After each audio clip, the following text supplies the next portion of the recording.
안녕하세요. 당신이 사랑하는 책방지기 미네르바입니다. 이번 시간의 주제는 인문학입니다. 인문학이란 말은 많이 들어봐서 대강 무언지 알 것도 같은데 정확하게 무엇인지는 잘 모르고 사용하죠. 소위 대학에서 인문학을 했다는 저도 그렇기는 합니다.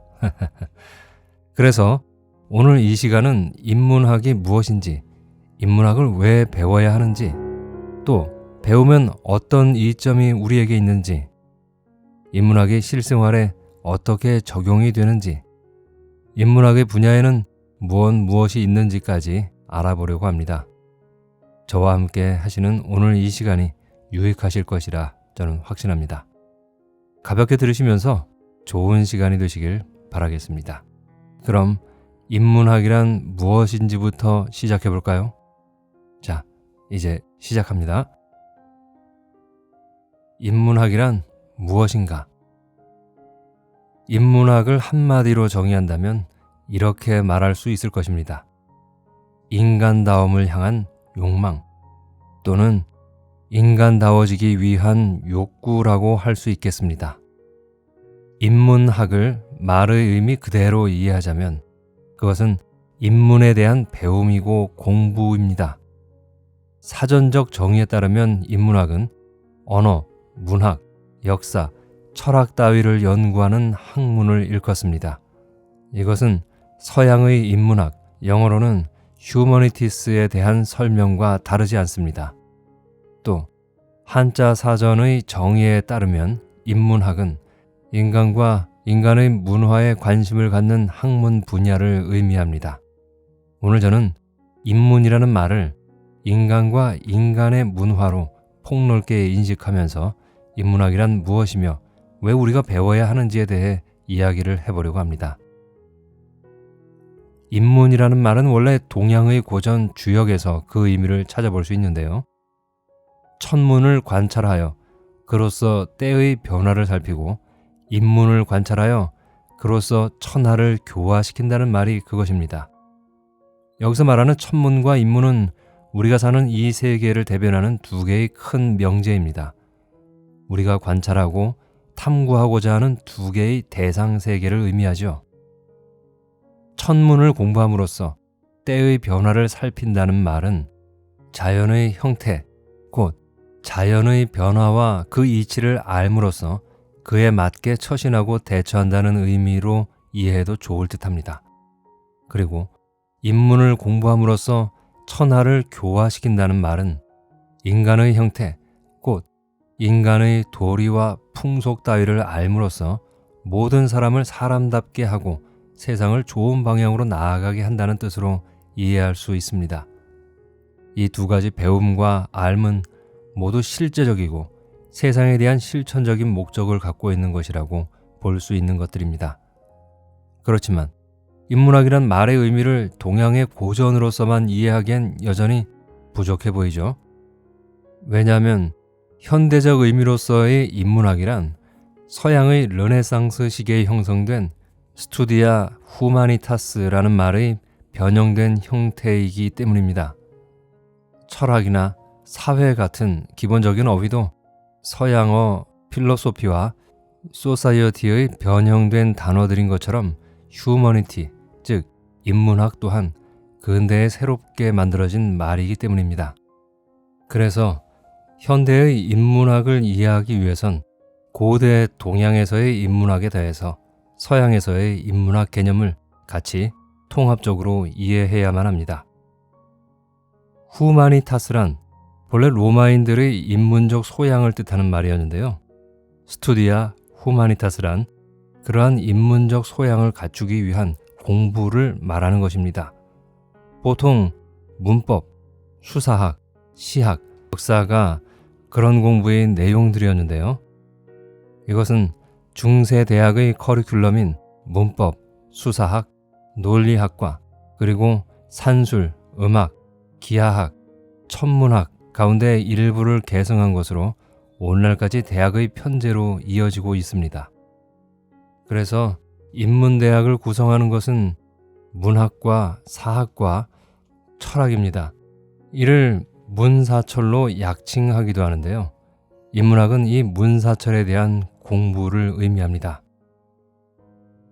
고전적인 의미의 인문학은 공동체의 구성원들이 각자의 인문적 소양을 함양하기 위한 공부를 뜻했지만, 근대 학문체계가 형성되면서 단순히 인문보다는 인문학으로 방점이 이동하게 되었습니다.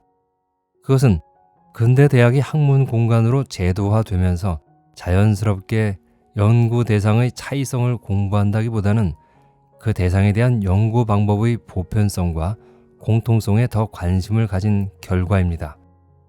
이때 엄밀한 학문으로서의 사이언스의 모델이 된 것이 바로 자연과학이었습니다. 그러한 경향 때문에 인문학의 각 분야들이 전문화되었고, 인문학이라는 말은 일반적인 인문적 교양을 뜻하면서 동시에 대학에서의 특정한 전공 분야를 가리키는 말이 된 것입니다. 정리하면 인문학이란 인간다움을 향한 욕망이며 더욱 인간다워지기 위해 배워야 하는 것들이라고 말씀드릴 수 있겠군요. 그러면 왜 우리는 인문학을 배워야 하는지 좀 더 깊이 있게 생각해 볼까요? 앞에서 인문학은 인간이 인간다워지기 위해 배워야 하는 것들이라고 설명을 드렸지요.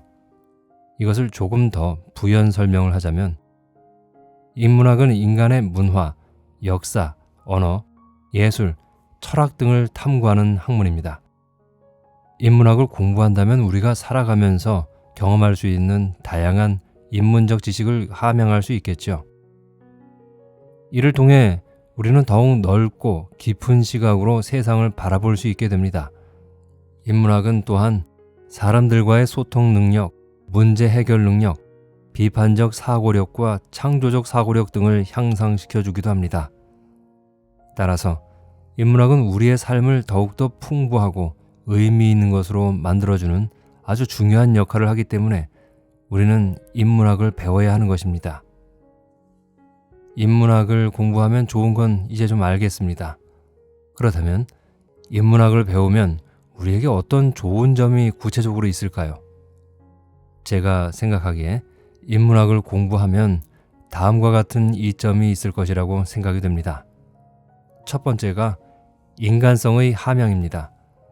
인문학은 인간의 상상력과 공감 능력, 그리고 인간성 자체를 탐구합니다. 이를 통해서 우리는 자신과 타인, 그리고 세상과 더불어 함께 살아가는 인간성을 발전시킬 수가 있는 것입니다. 두 번째로 비판적 사고 능력을 향상시키는 것인데요. 인문학은 문학, 역사, 철학, 언어, 문화 등 다양한 분야를 다루는데, 이들을 제대로 파악하고 해석하기 위해서는 반드시 비판적 사고 능력이 필수적인 것입니다. 따라서 인문학을 배우면 비판적 사고력을 향상시켜서 적극적인 의사결정과 문제 해결 능력을 향상시킬 것입니다.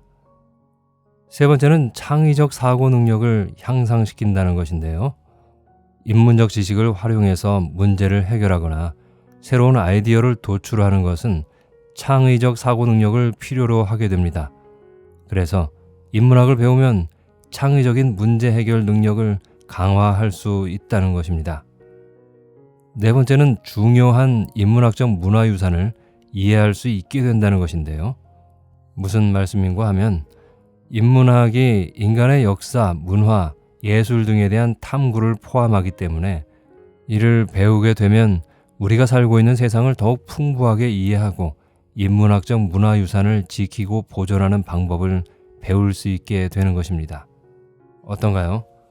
제가 나름대로 생각해 본 인문학을 공부하면 우리에게 발생할 수 있는 이점들에 대해서 생각해 봤는데요. 위에서 언급한 4가지 이점들만 봐도 인문학을 배우는 것이 왜 중요한지를 설명해 주기에는 충분하다 생각합니다. 그러면 여기에서 또 한 가지 궁금한 게 생기는데요. 인문학 공부가 중요하고 좋은 것은 알겠는데, 이것이 우리의 실생활에서 어떻게 적용될 수 있는지 물어보지 않을 수 없겠죠? 그에 대한 대답을 생각해 보자면 이렇게 대답할 수 있을 것 같습니다. 인문학은 일상생활과 현실적인 문제와 관련된 유익한 지식과 기술을 실제로 제공할 수 있습니다.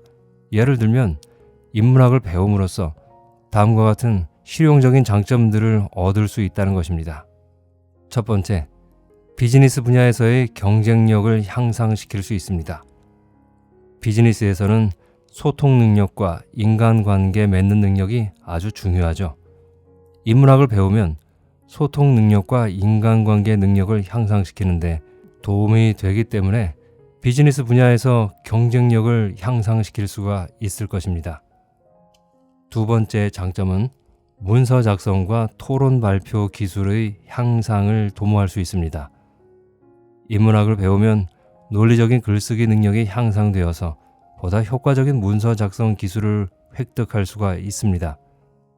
또한 인문학을 공부하면 문제 해결과 의사결정과 관련된 논리적인 사고와 공감 능력이 향상되어서 보다 효과적인 토론 발표 능력이 업그레이드가 될 것입니다.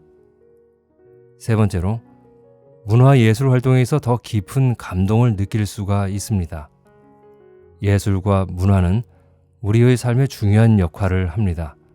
그래서 인문학을 공부하면 예술과 문학에 대한 이해와 감정이 풍부해져서 예술작품과 문화활동에서 더 깊이 있는 감동을 느낄 수 있게 되겠죠. 네 번째, 사회 문제 해결에 대한 관심과 참여가 높아질 수 있습니다. 인문학은 인간관계, 사회 문제, 그리고 디지털 세계의 도덕성 등 다양한 문제를 다룹니다. 따라서 이를 통해 우리는 사회 문제 해결에 대한 관심과 참여를 더 높일 수가 있습니다. 지금 말씀드린 것처럼 인문학은 실용적인 분야에서도 많은 도움이 될 수 있습니다. 따라서 인문학에 관심을 가지고 공부를 하는 것이 얼마나 좋은 일인지, 또 얼마나 많은 장점이 있는지 아실 수 있겠죠.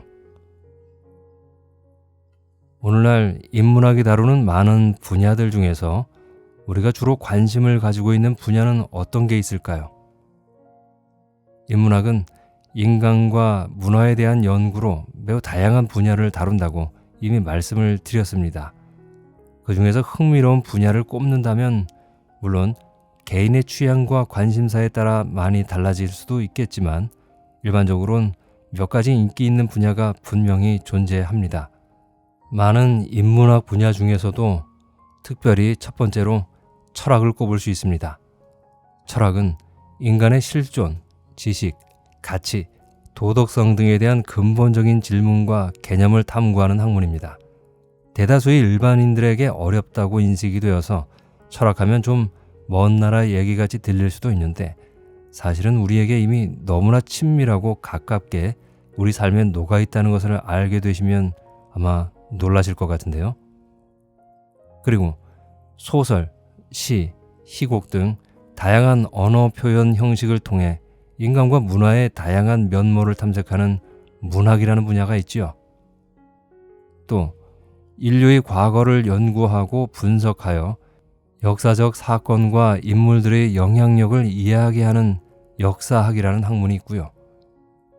그리고 인간의 신화와 종교적 신념을 탐구하면서 이를 통해 인간의 정신적 깊이와 심리를 이해하게 하는 신화학과 종교학이 있습니다. 마지막에는 인간의 예술적 표현과 창조력을 다루는 분야로서 미술, 음악, 춤, 연극, 영화 등의 형태를 분석하고 이해하려고 하는 미술, 음악, 예술 분야가 있을 것입니다. 철학, 역사학, 문학, 종교학, 예술 분야 외에도 다양한 분야가 있을 것인데요. 각자 자신의 흥미에 따라서 공부하면 좋을 것 같습니다.